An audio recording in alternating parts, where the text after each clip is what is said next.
V prostorih Zveze svobodnih sindikatov Slovenije je danes potekala tiskovna konferenca, na kateri so znova poudarili svoje nestrinjanje o sprejetju socialne zakonodaje, ki s 1. januarjem stopi v veljavo in opravljena anketo v Centri za socialno delo. Centri za socialno delo ponovno izpostavlja problem kadrovske podhranjenosti, strokovnih delavcev in pa dodaten problem prostorske stiske. Centri za socialno delo bodo šele v mesecu januarju prejeli iz občin del kadra, torej prevzeli bodo del kadra, ki pa je sedaj tam opravljal le del teh nalog, ki jih bodo morali poslej opravljati v okviru Centrov za socialno delo. Na uporabnike pravic iz javnih sredstev bo izjemno negativno vplivalo določilo o prepovedi odtujitve nepremičnin in omejitve dedovanja.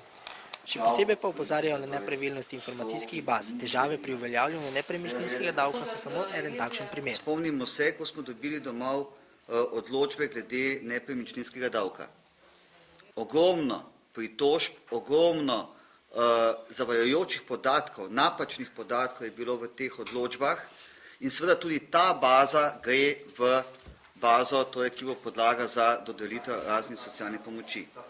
In ta baza, recimo na nepremičninskem delu, samo če vzamem, še ni razčiščena, še ni v celoti tudi urejena. Bo pa vplivala, kajti premoženje bo vplivalo tudi na prejem socialnih pomoči. Se pravi, to je